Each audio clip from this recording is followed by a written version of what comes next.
దేశీయ స్టాక్ మార్కెట్లు ఇవాళ భారీ లాభాలతో ముగిశాయి. అంతర్జాతీయ మార్కెట్లలో సానుకూల సంకేతాల నడుమ ఉదయం లాభాల్లో ప్రారంభమైన సూచీలు అదే బాటలో పయనిస్తున్నాయి. వరుస నష్టాలు చవిచూసిన మార్కెట్ సూచీలు కనిష్టాల వద్ద ఇన్వెస్టర్లు కొనుగోలుకు దిగడంతో వరుసగా రెండో రోజు సూచీలు పరుగులు తీశాయి. దీంతో ఒక దశలో సెన్సెక్స్ పాయింట్ల లాభంతో 75,000 ఎగువన ముగిసింది. నిఫ్టీ 22,834 పైన ట్రేడ్ అయింది. కాగా దేశీయ మార్కెట్లో ఆల్ టైమ్ హైక్ బంగారం, వెండి ధరలు రికార్డయ్యాయి.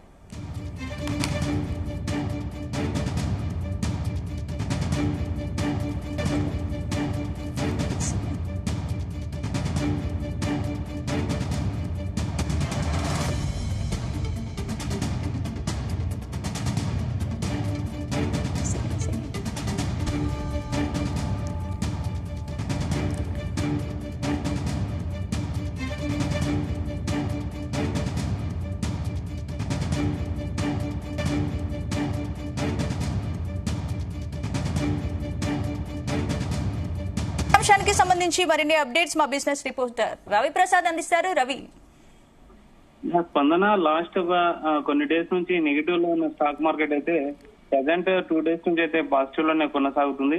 నిన్న పాజిటివ్ గా ఎండ్ అయిపోయిన స్టాక్ మార్కెట్ ఈ రోజు స్టార్ట్ అవ్వడం కూడా పాజిటివ్ గానే స్టార్ట్ అయిపోయింది. క్లోజ్ కూడా పాజిటివ్ లోనే క్లోజ్ అయిపోయింది.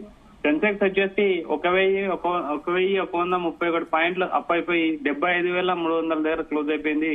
నిఫ్టీ వచ్చేసి 325 పాయింట్లు పెరిగి 22,834 దగ్గర క్లోజ్ అయిపోయింది. అండ్ బ్యాంక్ నిఫ్టీ వచ్చేసి 960 పాయింట్లు పెరిగి 49,314 దగ్గర.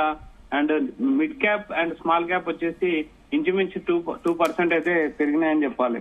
Actual compare to dollar rupee value వచ్చేసి 86.57. And mid and small cap చూసుకుంటే 2% పెరిగినాయి. అండ్ ఏషియన్ స్పెసిఫిక్ మార్కెట్ లో ర్యాలీ బాగుండడంతో కొంచెం మనకు మార్కెట్లు కూడా పాజిటివ్ లోకి వచ్చాయని చెప్పాలి. అండ్ చాలా డేస్ నుంచి కంప్లీట్ బాటం లోకి వచ్చేసిన స్టాక్ మార్కెట్స్ ని బయింగ్ ఆపర్చునిటీ అని ఇన్వెస్టర్లు అయితే ఎక్కువగా బై చేయడం అనేది చూస్తున్నారు. సో దాని మూలంగా కూడా అదొక కారణం అని చెప్పొచ్చు పెరగడానికి.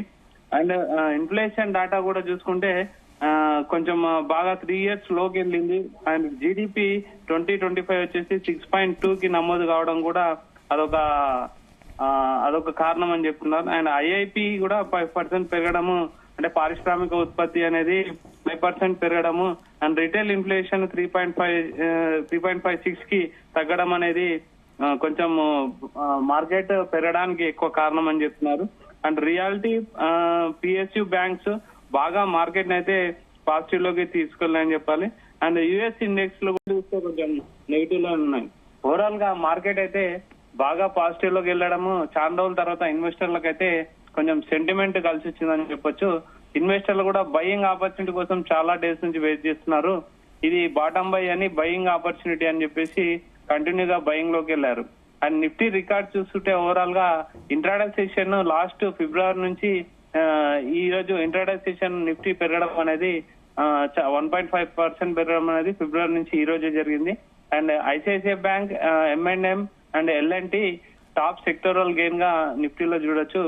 నిఫ్టీ సెన్సెక్స్ చూసుకుంటే 1.5% అయితే పెరిగింది. అండ్ మిడ్ క్యాప్ వచ్చేసి 2.13% పెరిగింది. అండ్ నిఫ్టీ స్మాల్ క్యాప్ వచ్చేసి 2.65% పెరిగింది. నిఫ్టీ సెక్టోరల్ వైజ్ చూసుకుంటే మీడియా, చాలా రోజుల నుంచి మీడియాకు సంబంధించిన సెక్టర్ అయితే బాగా పడిపోవడం జరిగింది. ఈ రోజు అయితే పాజిటివ్ లకు వెళ్ళిపోయింది. TV 18, PVR INOX and dish TV కొంచెం బాగా మార్కెట్ ని అప్ చేయడానికే బాగా మార్కెట్ ని పైకి ట్రాక్ చేసినాయని చెప్పొచ్చు. And Nifty bank best intraday session November నుంచి నిఫ్టీ బ్యాంక్ ఈ రకంగా ఇంట్రాడే సెషన్ పెరగడం అనేది నవంబర్ నుంచి ఎప్పుడు చూడలే, ఈ రోజే బాగా పెరిగింది. అండ్ నిఫ్టీ మీడియా కూడా కంటిన్యూగా 5 డేస్ నుంచి లాసింగ్ లో ఉండే, ఈ రోజు మాత్రం పాజిటివ్ లోకి వచ్చింది. అండ్ నిఫ్టీ రియాలిటీ కూడా లాసింగ్ స్ట్రీక్ నుంచి పాజిటివ్ లోకి వచ్చేసింది. అండ్ FMCG, ఆయిల్, గ్యాస్ ఇవి కూడా లాసింగ్ స్ట్రీక్ లో ఉండే, ఈ రోజు పాజిటివ్ లోనే అయితే చూడొచ్చు. And auto, metal, financial services, pharma, IT and higher అన్ని కూడా కంటిన్యూగా సెకండ్ డే కూడా పాజిటివ్ రోల్నే ఉన్నాయి. అండ్ నిఫ్టీ బ్యాంక్ అయితే ఒక కంటిన్యూగా 4 డేస్ నుంచి అయితే హయ్యర్ గానే ఎండ్ అయిందని చెప్పొచ్చు. ఓవరాల్ గా మార్కెట్ లో అయితే కొంచెం సెంటిమెంట్ కలిసి వచ్చిందని చెప్పొచ్చు. ఇన్వెస్టర్లకి మెయిన్ బయింగ్ ఆపర్చునిటీని చూడడము అండ్ కొంచెం యుద్ధానికి సంబంధించిన వార్తలు కూడా ఎక్కువగా కలత చెందించకపోవడం అనేది ఇన్వెస్టర్లలో చూడొచ్చు. సో బయింగ్ ఆపర్చునిటీనే మెయిన్ బేస్ చేసుకొని ఎక్కువ బయింగ్ జరిగిందని ఎక్స్పర్ట్లు అయితే చెప్తున్నారు. స్పందన. Right, thank you Ravi.